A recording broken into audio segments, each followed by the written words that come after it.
నిజంగా మనంత పెడద్రం, మనంత నడమంత్రం, మనంత మిడివేళ వాటి దగ్గర ఉండదు. ఏదన్నా పాపం మొరటుగా ప్రవర్తించినా తెలియక చేస్తాయి తప్ప అవి వాటికి తెలిసినంత వరకు చాలా పద్ధతిగా ఉంటాయి. వాటి కంటే భయంకరులు మనుషులండి. సింహానికి దొరికితే ఒక్కసారి కండకండాలు చీల్చి తినేస్తాయి. కానీ ఈ సింహాల కంటే క్రూరమైన మనస్తత్వాలు ఉన్న వ్యక్తులు ఉంటారే, ఒక్కసారి చంపరండి. పొడిచి పొడిచి పొడిచి పొడిచి పొడిచి పొడిచి పొడిచి పొడిచి చంపి సత్యాక సంతాప కూటం పెడతారండి. అసలు నిజంగా ఎంత గొప్పోడు మహానుభావుడు. నిజంగా ఆయన అసలు అట్లా ఎట్లా అని ఒక్కొక్కడికి మైక్ ఇస్తే మైకు నిండా ఊసి ఊసి ఊసి ఇంకొకటి తీసుకుంటే గబ్బు కొట్టాల మైకు. అంతసేటు పొగిడి పొగిడి పొగిడి పొగిడి ఒక్కొక్కడైతే ఏడ్చి కూడా మరీ పొగుడుతూ ఉంటాడు. నిజంగా నిజంగా అంటాడు, ఈడే ఎక్కువ గాయం చేసి ఉంటాడు.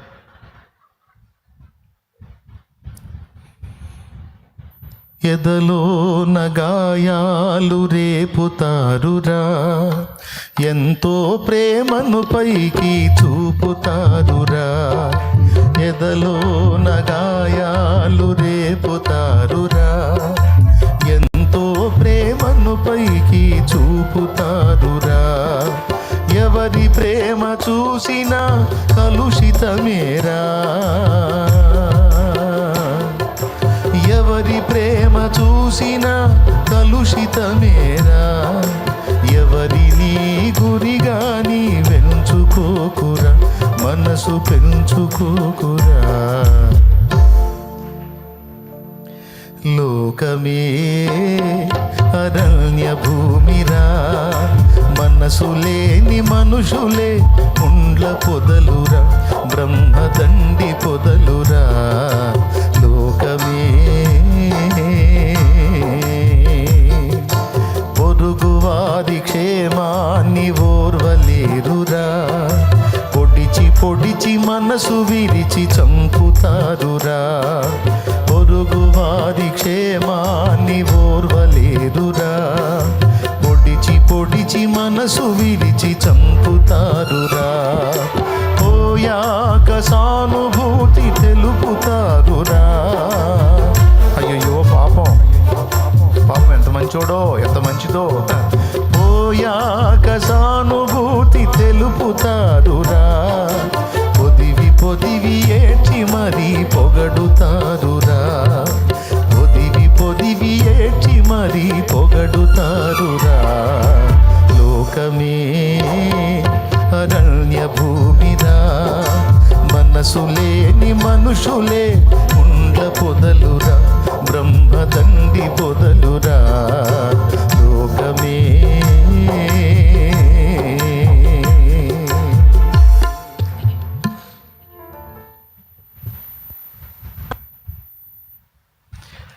మనిషిని ప్రేమించలేని మనిషి ఓ మనిషి, మరణమనే కడలి సుడులు దాటలేవురా. మనిషిని ప్రేమించలేని మనిషి ఓ మనిషి, మరణమనే కడలి సుడులు దాటలేవురా. మంచివాడను నేనని మోసపోకురా, మంచివాడను నేనని మంచిదానను నేనని మోసపోకుమా. అమ్మా మనసు నిలిపి యేసు ప్రేమ తెలుసుకొనురా. లోకమే అరణ్య భూమిరా, మనసు లేని మనుషులే ముంద పొదలురా, బ్రహ్మదండి పొదలురా. లోకమే అరణ్య భూమిరా, మనసు లేని మనుషులే ముండ్ల పొదలురా, బ్రహ్మదండి పొదలురా. లోకమే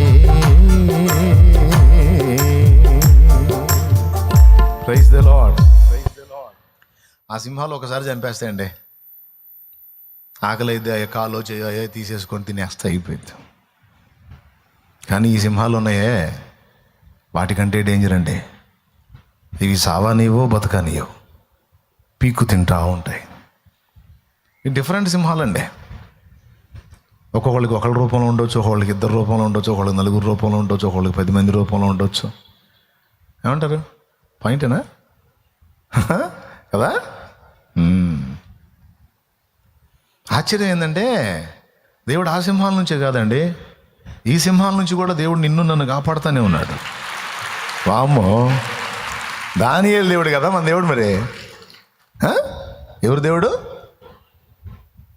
దానియేలు దేవుడే. నీ దేవుడు, నా దేవుడు. అమ్మో, లేకపోతే ఈ సింహాలు అసలు బతకనిచ్చే మనల్ని. అమ్మో, చంపేసే మనల్ని భయంకరంగా చిత్రవాద చేసి.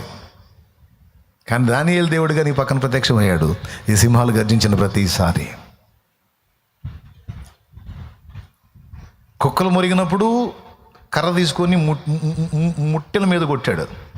కుక్కలు మురుగుతాయి అప్పుడప్పుడు కుక్కలు, వాటినేమో ముట్టెల మీద కొట్టాడు. పెక్క తినే సింహాలు ఉంటాయి, వాటినేమో కత్తి తీసుకొని గుచ్చుదా గొంతులని అట్లా ఆపాడు అన్నమాట.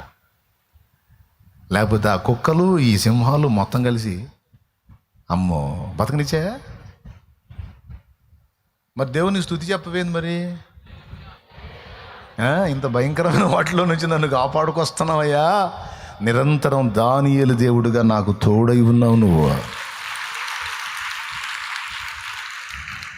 హల్లెలూయా. దానియేలు దేవుడవై నిరంతరం నాకు తోడై ఉండి భయపడకో, నేను నీ పక్కనే ఉన్నానని చెప్పి నన్ను ధైర్యపరిచిన వాడా, నీకు స్తోత్రం చెప్పవే. చెప్పు, గట్టిగా చెప్పవే. నిజం.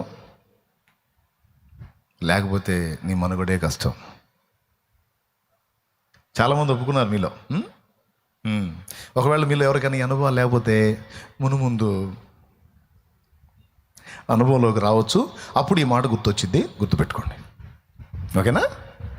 అంటే ఇప్పుడు మాకు కూడా అట్లాంటి రోజులు రావాలని దీవిస్తున్నాం అన్నమాట. అనుకోవద్దు, నేనేం దీవించట్లా, మీకు అలాంటి రోజు రాకుండాను గాక అని నేను అనాలని ఉంది. కానీ మరి దానియేలు మెట్టెక్కాలంటే అవి కూడా రావాలిగా. ఓకేనా? ఏం పర్లా. ఓకే, వచ్చిన స్తోత్రం, రాకపోయినా స్తోత్రం. నువ్వైతే ప్రిపేర్డ్గా ఉండు. అప్పుడు ముందే సిద్ధపడి ఉన్నాడు కాబట్టి ఏముందిలే. సిద్ధపడకపోతే మనం ఏదన్నా ఒక జర్కిస్తే థ్రిల్లింగ్గా ఉంటుంది కానీ ముందే ప్రిపేర్డ్గా ఉన్నవాడిని మనం ఏం చేస్తాం? మనం ఏదైనా హడావుడి చేయాలన్నా కూడా మెంటల్గా ప్రిపేర్ అయి ఉన్నాడుగా, అన్నిటికీ రెడీ అని. వేస్ట్లే అని ఇంకొకళ్ళు దేవుడు అడుగుంటాడు వాడు, సైతాన్ కాడ. అర్థమవుతుందా మీకు నేను చెప్పింది? అర్థమైద్ది. కాకపోతే ఎట్టా 3 సంగతులు చెప్తాను నన్ను. మొట్టమొదటిది దానియేలు యొక్క వ్యసనం. నేను ఈరోజు మీకు చెప్తున్నాను. ఈరోజు ఈ మాట చెప్పాలని ఎన్నో రోజుల నుంచి అనుకుంటున్నాను. ఈరోజు ఛాన్స్ వచ్చింది, చెప్తున్నాను నేను. తాగుబోతాడు ఎంత పిచ్చోడవుతాడో తాగుడు విషయంలో, గంజాయివాడు ఎంత పిచ్చోడవుతాడో గంజాయి విషయంలో, డ్రగ్స్కు బానిసైనోడు ఎంత బానిసైపోతాడో వాటికి కదా. అలాగే దేవుని విషయంలో నువ్వంత వ్యసనపరురాలివి కావాలి. బానిసవైపోవాలి దేవునికి. ఆ వ్యసనపరులే ఆశ్చర్యపోవాలి నిన్ను చూసి. ఇదేం వ్యసనం రో, మమ్మల్ని కూడా మించిపోయాడో అనిపించాలి. దేవునికి స్తోత్రం. ఇదేం వ్యసనం రో, మమ్మల్ని కూడా మించిపోయింది మహాతల్లి అనుకోవాలి. నేను ఇది నా అనుభవంలో, నా ఆలోచనలో చెప్తున్నాను అనుకోవద్దు. దేవుడు ఈ అనుభవం మీరు కలిగి ఉండటానికి తాగుబోతోళ్ళనే చూపించాడు బైబిల్లో. ఎఫెసీ పత్రిక 5వ అధ్యాయము 17వ వచనం నుంచి కిందికి చదువు. మరియు మద్యముతో మత్తులై ఉండకుడి. ఎఫెసీ పత్రిక 5:17 చదువుతున్నాడండి. ఒక్కసారి చూడండి, సరిగ్గా చూడండి దాన్ని. మద్యముతో మత్తులై ఉండకుడి, దానిలో దుర్వ్యాపారము కలదు. మరి ఏ మత్తులో ఉండాలి దేవా? అయితే ఆత్మపూర్ణులై ఉండు. ఆ పూర్ణులై ఉండు అన్న దగ్గర ఆ మత్తులోకి వెళ్ళమని చెప్తున్నాడు. ఏ మత్తులోకి? ఆత్మ మత్తులోనికి, ఆత్మీయ మత్తులు, దేవుని మత్తులోనికి. ఇప్పుడు ఈ డ్రగ్స్ వాళ్ళని కానీ, గంజాయి వాళ్ళని కానీ, వ్యభిచారపు వాళ్ళని కానీ, పేకాట వాళ్ళని కానీ, బెట్టింగ్ వాళ్ళని కానీ, ఈ తాగుబోతు వాళ్ళని కానీ మనం కాసేపు వాళ్ళ కొంచెం ఆలోచిస్తే ఇందులో నెంబర్ 1లోకి వచ్చేది డ్రింక్ మాస్టర్లు. అసలు వాళ్ళు నిజంగా ఒక తాగుడే అనే ఒక్కటి తప్పించి చాలా విషయాల్లో మనకి అద్భుతంగా వాళ్ళు రూట్ చూపిస్తారు మనకి. తెలుసా మీకు? బార్ షాప్లో తాగరు వాళ్ళు ఎక్కువ, వాళ్ళకి ప్రైవసీ కావాలి. అందుకని పొలాల్లో మీరు చూస్తే అక్కడక్కడ సీసాలు కనపడుతుంటాయి. అంటే ఏకాంత అనుభవం. దేవునికి స్తోత్రం కలుగును గాక. అంటే ప్రైవసీ అన్నమాట. వాడికి స్పెషల్ ఉండాలి, ప్రత్యేకత ఉండాలి, డిస్టర్బెన్స్ కావద్దు. బాటిల్ పెట్టుకుంటాడు, బిర్యానీ తెచ్చుకుంటాడు, సీసా పెట్టుకుంటాడు, గ్లాసు పెట్టుకుంటాడు, వాటర్ బాటిల్ తెచ్చుకుంటాడు, అన్నీ పేర్చుకుంటాడు. వాళ్ళంటి తాగుబోతాడు వస్తే వాడితో ఫ్రెండ్షిప్ చేస్తాడు. ఇద్దరు కలిసి మందు గురించి రకరకాలుగా వర్ణించుకుంటా, తాగుతా, ఆస్వాదిస్తూ ఉంటారు. దినమంతా పనిచేసేది ఆ పాయింట్ కోసమే. తను బిడ్డ రోజంతా కష్టపడేది ఆ అనుభవం కోసం. దినమంతా ఇక ఎన్నన్న పూసుకుంటాడు. ఇంత చేసి పైసలు సంపాదించి అక్కడికి పోయి ఆ సరుకంతా ఏర్పాటు చేసుకొని, ఎక్కువ శాతం సింగిల్కి వెళ్తారు. కొంతమంది జాగ్రత్త గల్లోళ్ళు ఉంటారు. ఎనీ టైం నా దగ్గర డబ్బులు ఉండవు, ఉన్నప్పుడే నేను నలుగురిని సంపాదించుకోవాలని, మనం కూడా 4 ఆత్మలు సంపాదించాలనుకుంటాం కదా. అట్లాగా వాళ్ళ దగ్గర డబ్బులు ఉన్నప్పుడు ఏం చేస్తారంటే నలుగురికి దాపిస్తారు. అర డజన్ మందికి ఏం దాపిస్తారు. ఇంకా డబ్బులుంటే డజన్ మంది కూడా పోపిస్తారు. ఎందుకంటే 2 కారణాలు. ఒకటి, ఇతని అనుభవంలోకి వాళ్ళు వస్తున్నారు, అందుకు ఇతనికి ఆనందం. రెండవది వచ్చేసి ఇతనికి మనీ లేనప్పుడు ఈ 12 మందిలో ఎవరిని కొట్టినా సరే డబ్బులు వచ్చేస్తాయి. అంటే ఎవరిని గదిలిచ్చినా సరే ఆల్రెడీ పోపిచ్చున్నాడు, ఆడు దాగున్నాడు కదా, ఈరోజు ఏం లేవు, ఏమన్నా ఉన్నాయా అంటే వాడికి వెంటనే వీడి దాపించింది గుర్తు వచ్చింది. అవునా, లేవా, సరే పర్లేదులే, మనం బాధంలే, నేను తీసుకొస్తాలే అంటాడు.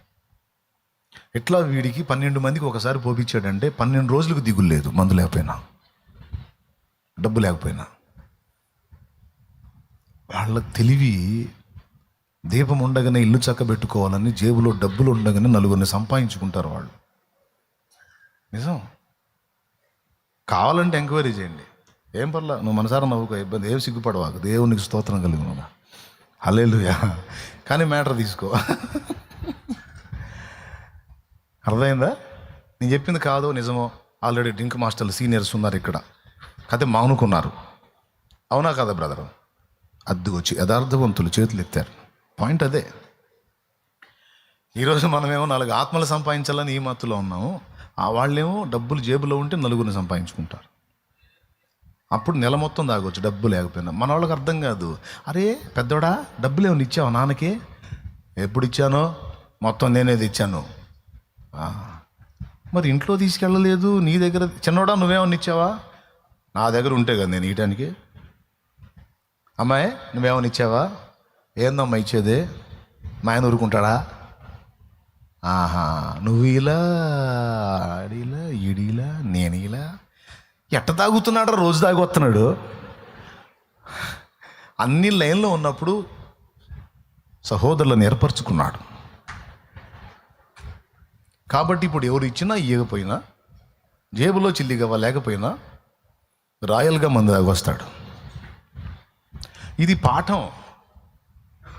పాఠం ఏంటంటే, ఏనాటికైనా నలుగురిని సంపాదించుకోవాలనే పాఠం తాగుబోతుడు నేర్పుతున్నాడు. తాగనోడికి భక్తి పరులకు నేర్పుతున్నాడు. ఆఖరికి గాడు చచ్చిపోయినప్పుడు కూడా ఎక్కువ శాతం గ్యాదర్ అయ్యేది డ్రింక్ మాస్టర్లే. ఎంత యూనిటీ అంటే వాళ్ళకి, ఎంత ఐక్యత అంటే తలాపున సీసా కూడా పెడతారు వాళ్ళు తెచ్చి. రేయ్ తెచ్చావా? వాడు మ్యాన్స్ నౌన్స్ తాగుతాడురా, వాడు అది తాగుతాడు. నేను విఎస్ఓపి తెచ్చానే. విఎస్ఓపి తెచ్చావా?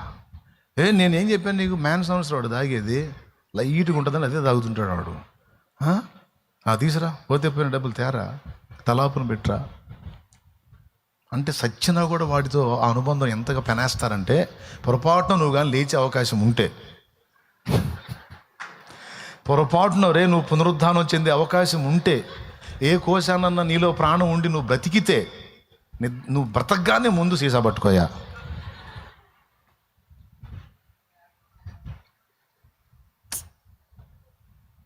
ఆ రోజు వాని పాడే ముందు ఎగిరేది వాళ్ళే, గులాం కొట్టుకునేది వాళ్ళే. వాడి ముఖాన పోస్తారు, వాళ్ళు కొట్టుకుంటారు. అవునా? అసలు వాడికి మనిషో దెయ్యం అర్థం కాకుండా చెక్కుతారు. వాడి అద్భుతమైన శిల్పం, కళాఖండం. అందుకే చిన్నపిల్లల తల్లులు పిల్లల్ని లోపల పంపిస్తారు. లోపల పోండి దడుచుకుంటారు పోండి అని. ఎందుకంటే వాడి ముఖం నిండా గులాం పోసి వాడిని రాక్షసాకారం చేస్తారు కాబట్టి. మనిషి ముఖంలాగా ఉంచరు కాబట్టి అందులో వీళ్ళు మంది వేసుకున్నాడు. అసలు మాటినరు. ఎవడు రమ్మన్ అంటాడు. ఎవడు పోతాడు వాడి దగ్గరికి? సావండ్రా, మీరే సావండి అంటారు. ఏనరా మావాడురా అంటాడు వీడు. ఎన్ని సంవత్సరాలు దాకా తెలిసేవాడిని నేను అంటాడు. ఓరీడి అనుబంధం కావా? ఆ తాపి వాడిగా చేసాడు, వీడు కూడా రెడీ అయ్యాడు. గాలేస్తే ఎగిరేటట్టు ఉంటాడు, పాడికి మాత్రం అడ్డం తిరుగుతుంటాడు. ఎవడికన్నా చిరాకు పుట్టి కొడితే కాసేపు నీరసం వచ్చింది పండుకొని మళ్ళీ లేచి మళ్ళీ మొదలు పెడతాడు. అస్సలు వాళ్ళ సమర్పణ, వాళ్ళ ఐక్యత, వాళ్ళ త్యాగం, వాళ్ళ అంకిత భావం ఎవడికి రాదండి. ఎన్ని చిన్నెలు చూశాను సమాధి కార్యక్రమాలకు పోయి. ఓ నాయన, చాలా మస్తు. ఇవన్నీ ఎందుకు చెప్తున్నానంటే, సరదాగా కాసేపు టైంపాస్ నవ్వుకుంటారని కాదు. మద్యముతో మత్తులై ఉండకుడి, దానిలో దుర్వ్యాపారం ఉంది, అయితే ఆత్మపూర్ణులై ఉండండి అని ఒక మత్తుని ఖండించి భక్తి అనే మత్తులోనికి తీసుకొస్తున్నాడు దేవుడు. ఇదిరా ఉండాల్సిన మత్తు, ఇదిరా పట్టాల్సిన మత్తు, ఇదిరా ఎక్కాల్సిన మత్తు. ఇందుకోసం మిమ్మల్ని చేసింది నేను.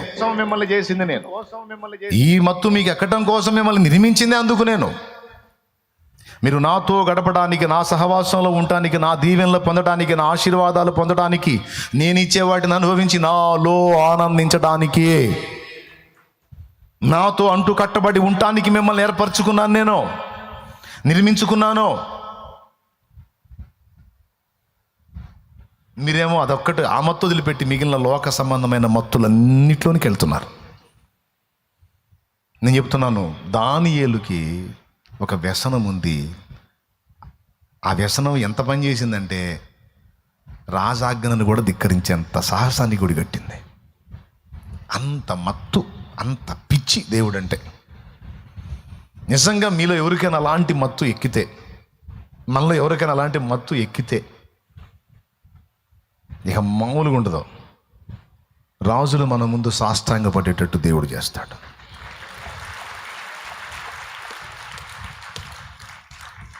ఎందుకంటే దానియేలుకి చేశారు అట్లా.